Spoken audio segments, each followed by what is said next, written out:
And there we go. Good morning, everybody. We have Gina and I here again this morning with you. And we are here for episode 3 of the RBB Morning Show. So just as a reminder, who we are, what we do, RBB, Rise, Become, Be. That's what we want to do, is we want to work with women to teach them to rise, become, and be whatever it is they need and want for their business to be profitable and feel that freedom that comes with owning your own business and knowing what you're doing, because that's always a nice plus, is feeling like you know what you're doing in your business as well. So that's why we're here. We're here to answer your questions, to help you get to that point where you can be super confident and strong in your business and really become everything that you're hoping in the world today. And we all know we want that freedom that comes with owning our business. So today, nobody's joining us live so far. So I actually have a whole entire long list of questions. Our first question cracked me up, and I had to answer this one just because it made me laugh this morning when I was looking at them. This is from Tina, and Tina asked, Danielle, you are a freaking rock star. Okay, are you actually a rock star?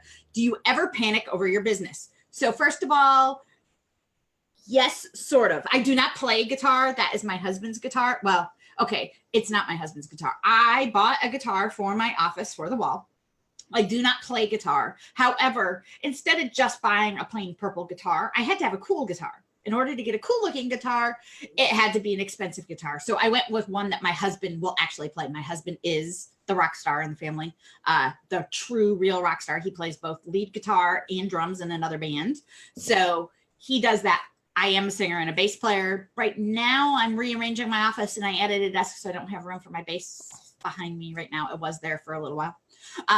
So yes, sort of am a rock star. And if you follow me on Instagram or anything, I actually own a third business called Rockstar Wife Life, and I promote other bands and stuff. So yeah, sort of. Do I panic over my business? Gina, do I panic over business stuff? Oh yeah, we both do, like daily almost, it seems. Yeah, everybody, there's always a panic in your business. It doesn't matter what level you get to, there's always going to be some level of panic. Your business is your baby. This is how you support your family. This is how you're building a future. This is how you've given yourself a choice. Like, so there's like, you wouldn't be human if there wasn't panicking and fear occasionally. And part of being at the level I have been for the last 10 years or so at CEO level, CEOs do panic. We feel the weight of every person that works with us or for us. We feel the weight of every client. We feel that a lot. Same with the COO, because you think about it, you know, like. So as the CEO, it's my job to bring clients in. So it's my integrity and my say-so on the line. For Gina, the COO, it's her integrity and her planning processes and her ability to manage all of the pieces that go for a client. So every C-level business person panics, let me tell you.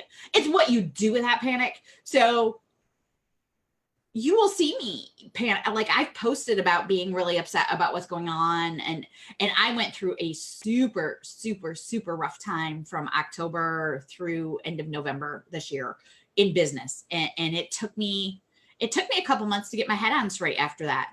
But normally my policy is to set a timer, panic, cry, scream, throw things, whatever I need to do. I literally set a timer. No, I'm not kidding. I've literally set a timer. Allow myself to feel whatever it is. And then I go, okay, how do I fix this? And then dive into fixing it.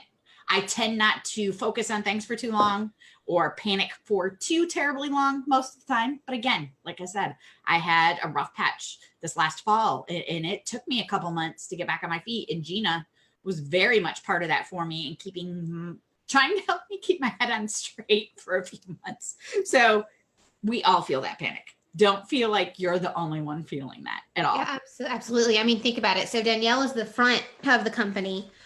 She's the one that's going out, finding us clients, finding business, getting us PR, getting us, all of our marketing and all of that. Then it's my responsibility to make sure Danielle, like basically like the best way I know how to put it, like as the COO, is to not make Danielle look like a liar.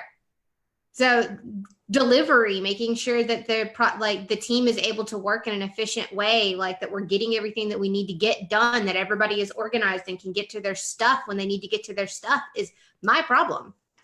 And that can be overwhelming sometimes, and it will really freak you out. You want to talk about paranoid?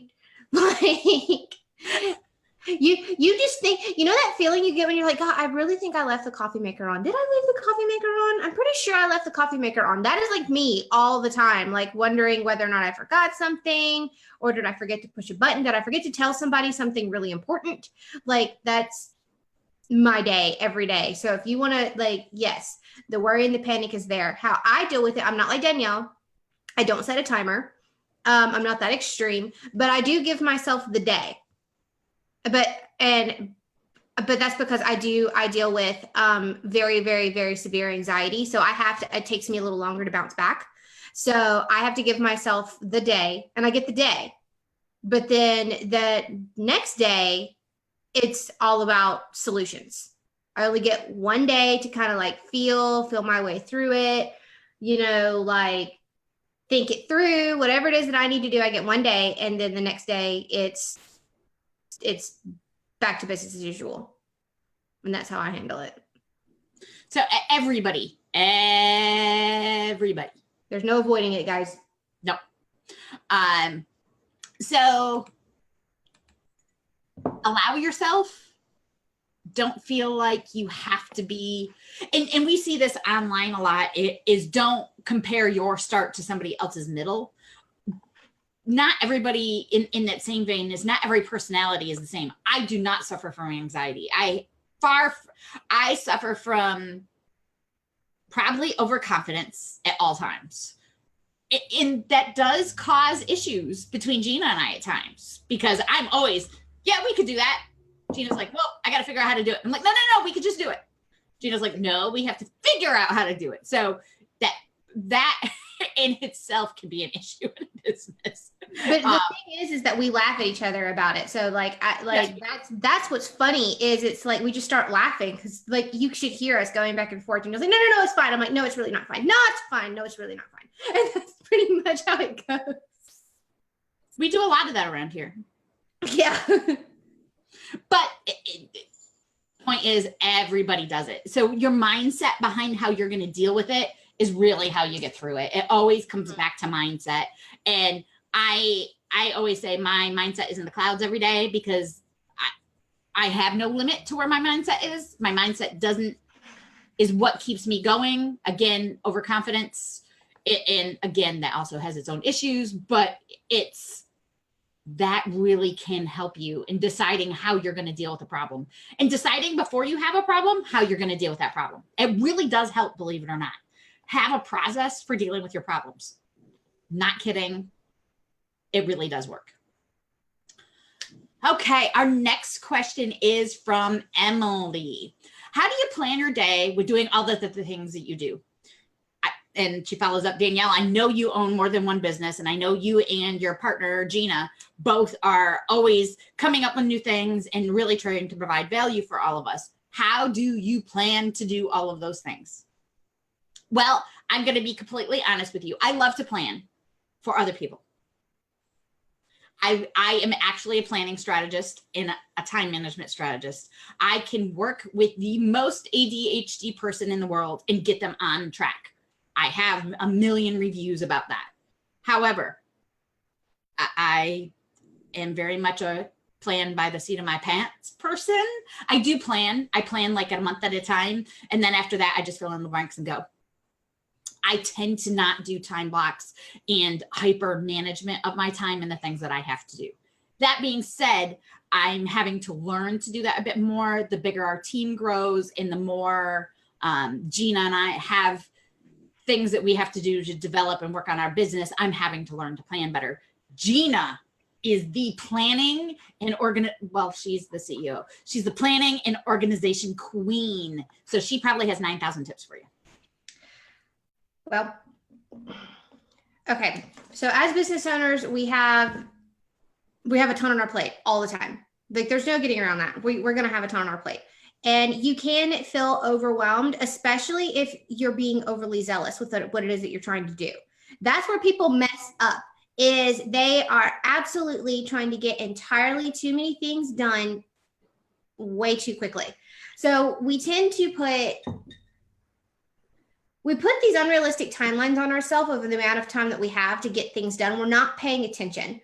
So the best way that I've found to combat that is to make your time visual. And most people are like, oh, well, I time block, Gina. No, you're not. You're doing it wrong, because if you're time blocking and you're still overwhelmed, you're doing it wrong. So time blocking, a lot of times people think that they just put an arbitrary block of time on their calendar and then that's their block to get done whatever it is that they need to get done. In all actuality, you should be time blocking the actual task. So if you looked at my calendar for today, my entire day is planned out from, I'm Central Time, so I'm 7 a.m. to 3 p.m. every day, and I have a task, and it, like, my to-do list is blocked out in my calendar. So I have this morning show. Danielle and I meet for 2 hours every morning after this show, or an hour and a half. I can't remember. I have to look at my calendar. Anyway, for an extended period of time, and that's blocked out. And then everything that I need to do, including a lunch break, is all blocked out in there. And that's how I prevent overwhelm from my day. And that's how I prevent bleed into my everyday life, because I am married. And we all know that husbands are, husbands. So, yeah, I have to feed him. I have a home to maintain. I do have, my family's rather large. Like, for instance, my whole big Italian family will be at my house for Mother's Day. And I don't know what I am thinking, but they will be here. So I've got things to do, and I can't be at my desk and for 12, 15 hours a day. Can't do that anymore. Like, it's not reasonable. It's not good for your mental health. So my best tip for you is to brain dump everything that you need to get done this week, and then prioritize it. So whatever is most important that you need to get that done in Monday and Tuesday. And then you just fill in between all of your calls and all of your, in any time that you might have. If you are still in your 9 to 5, you take 2 hours in the evenings and work on your business. Do not work into the night. Do not risk your current paycheck for what you're building. It may take a little longer to build your side hustle out and build your business out, but it's much better to transition into it gradually rather than to be punted into it like I was. It's not, you don't want to do that. So make sure that you're just brain dumping everything you need to get done, prioritizing it, and then making your time visual by putting the actual time blocks on your calendar. So mine has the radio show, then it has our meeting time, then I actually have a process that I have to continue to build out. I have a couple of other things that I have to do. They're all blocked out in the amount of time that I think it's going to take. Sometimes it takes longer, sometimes it takes less, but I just move them around just depending on what's going on. I have my lunch break, and then I have everything that's planned around that. And I have a mastermind call this afternoon. And then after that mastermind call, I'm done for the day. And anything that I didn't get done today, that will get moved to tomorrow. And then Friday is my admin day. And sometimes it's a spillover day. I try and be done by noon on Fridays, but sometimes that doesn't happen, and I end up working a full day, but that's okay. But that's how you do it. So I have a phrase that I have said a bazillion times, and yes, I have coined this. This is my phrase: plan your plan to better evaluate your plan, to better prioritize your plan so your plan is well planned. Planned is in there more than once. I don't remember how many times. I can't count this early in the morning. But your planning really does need to be broken up into individual steps and revisited.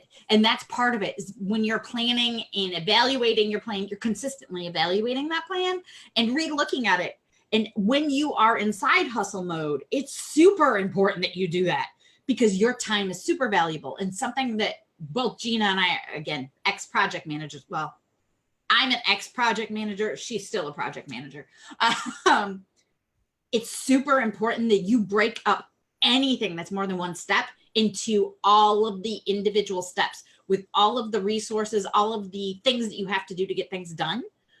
When you do that, especially when you're a multi-passionate entrepreneur, own 5 businesses, own one business, have 7 kids, even if they're all fur babies, whatever that is, when you break up all of those individual steps, it now makes your time of actually doing things and getting things done a heck of a lot more efficient. It is, I can't preach enough how important it is to really do that project plan out. And we do things like we have a workbook that we sell on Be Boss Girl for that project plan, because that is, I would say that's probably one of the more important parts of breaking down everything you have to do, is plan out all of the steps to do the things. You could actually use that project plan even for your like day-to-day tasks. Like, yes. If you have, like, so like usually what we've like, the biggest mistake that Danielle and I find is people will say, I'm going to build my website today and it is going to take me 2 hours. No, it's not. And when you sit down and you start thinking of every single detail that goes into it, you'll see it's more like a week. So, and this is something like Danielle and I are actually going to have a whole, like when the word is leaving me. It'll come back. Oh, membership.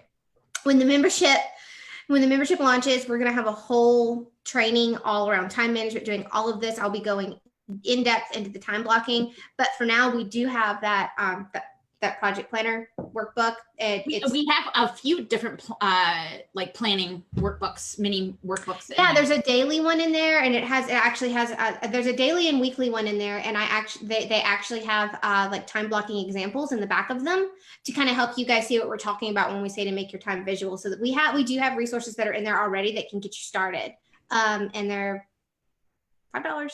Yeah, they're $5 a piece. We do have there are some bigger bundles that are in there. There are more, but they're just combinations of the $5 workbooks.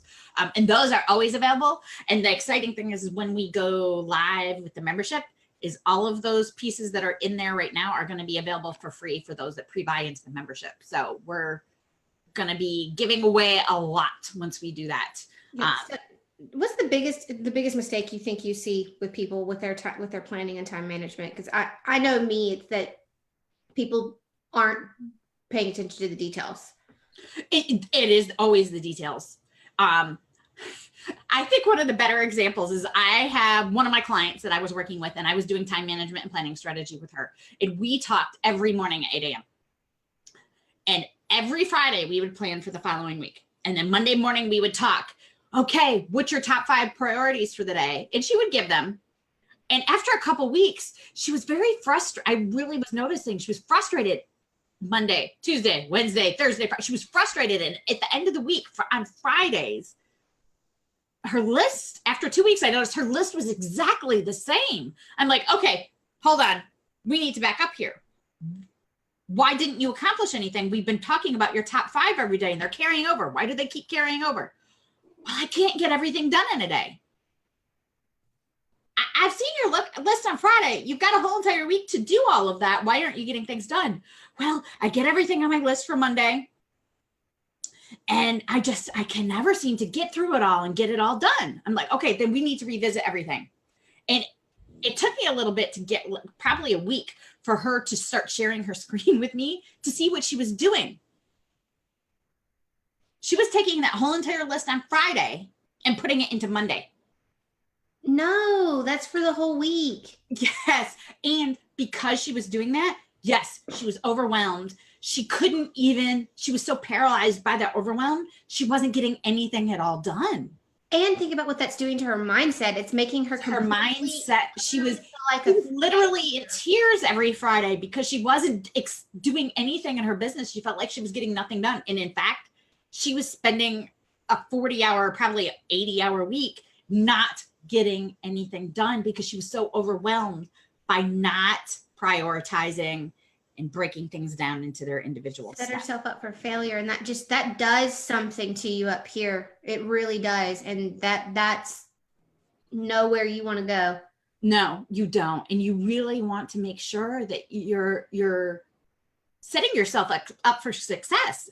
I suggest that you only have three top things that you have to complete every day. You get your 3 have to completes, and maybe 3 to 5 want to completes, and a couple, if I have time, I'll get to them things. And I prioritize everything like that, especially with clients, is okay. What's your top 3 for the day? What's you hope to get to today? And what's your big dreams, pie in the sky dream this week to get done? And anybody who spends the time to break down those top 3 into their individual steps. I don't care if they're 2 steps that you're writing down 2 steps for one thing or 50 steps for one thing, because some things are like building a website is more than 50 steps. A whole lot more than 50 steps. But break them down into every individual step while you're planning. Don't do it just before you're going to dive in and do something. Do it in your planning time.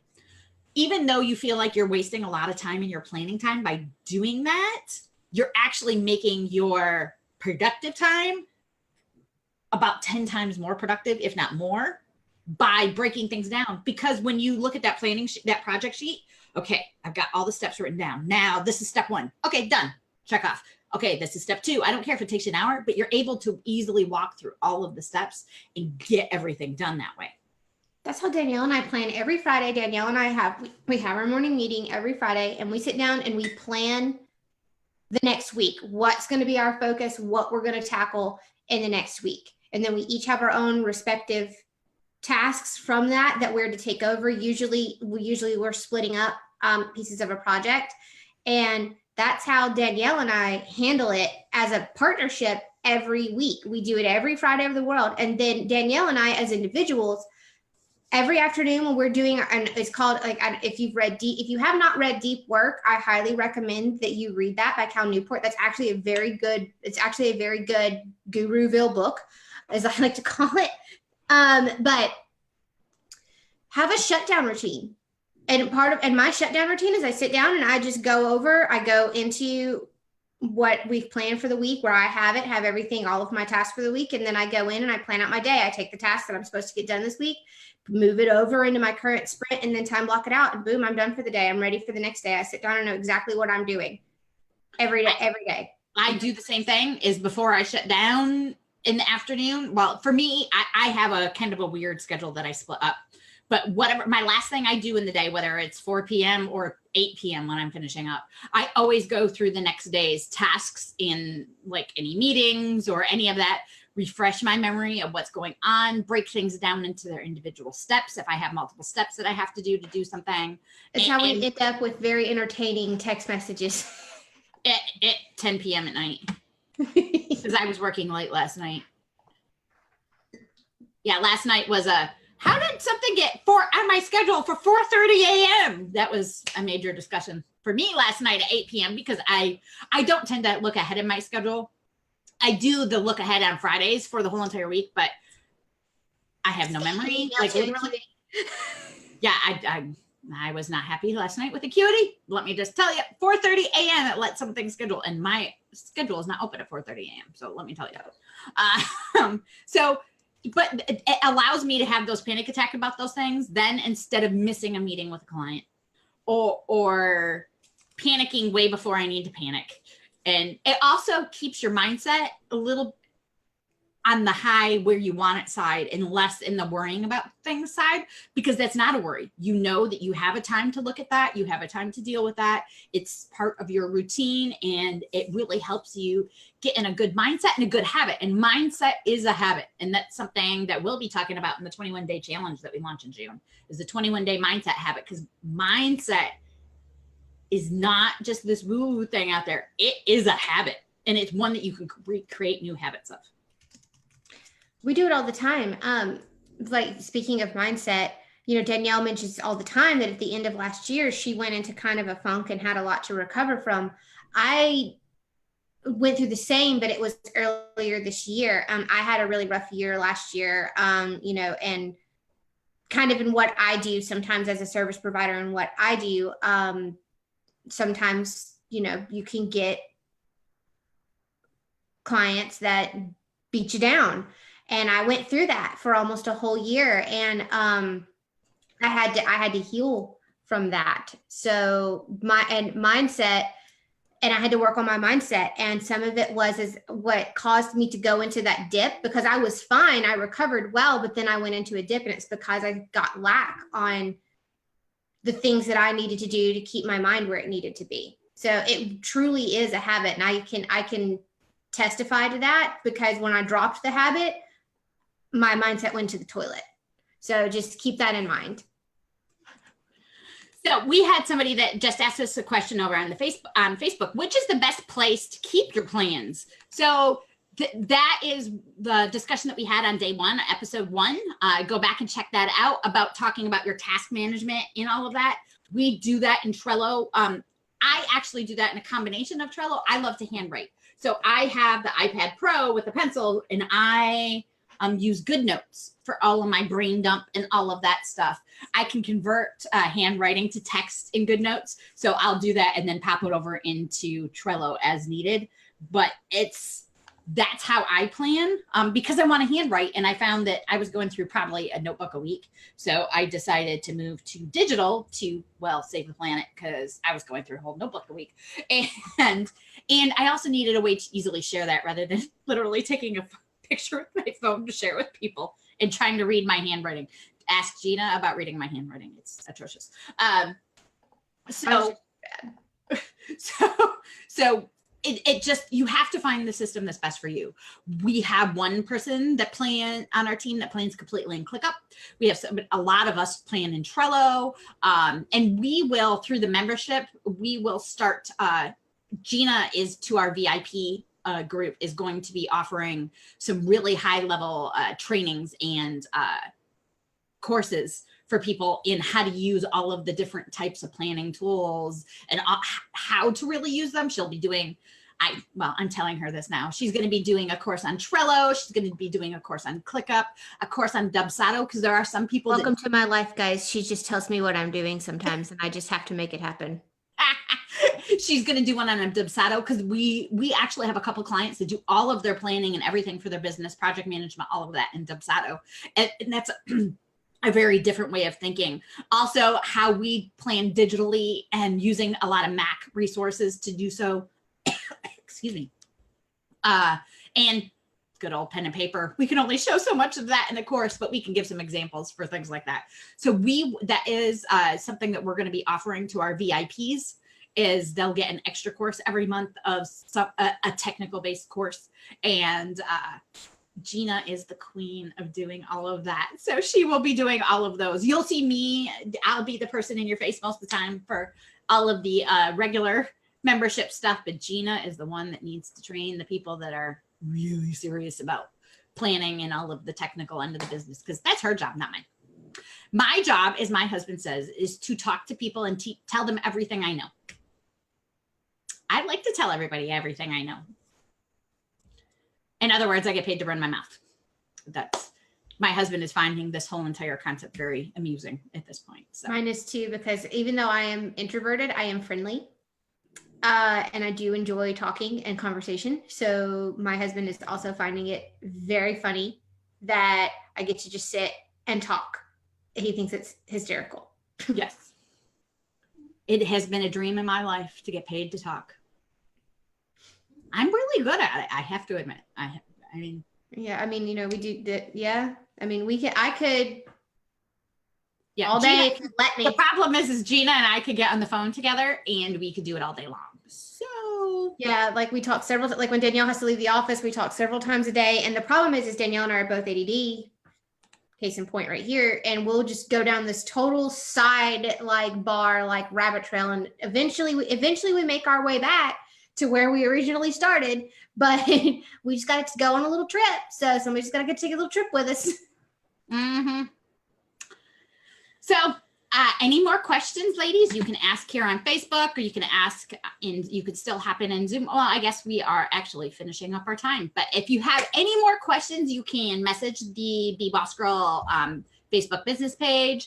You can also email info@bebossgirl.com and ask your questions away. I think at this point, I still have another 50 or 60 questions for us to answer. That seems to be, I think people are afraid to get on live with us. We only have Sharon that's been so brave so far. Yeah, Sharon was busy today, so she couldn't get on. People are afraid to come talk to us, but we're enjoying you guys asking your questions. Thank you for helping us. Otherwise, we would get on here and we would just yammer, and there's no telling what we would talk about. We could get there's no telling. So thank you guys for giving us a lane. Otherwise it could get. We're ADHD. We told you that. So that gives you an idea where we'd end up. Have a great day, everybody. Remember, rise, become, and be everything that you can in your day. Have that mindset. Decide your day is going to be amazing, because I guarantee it will when you decide it will. Have a great day, everybody.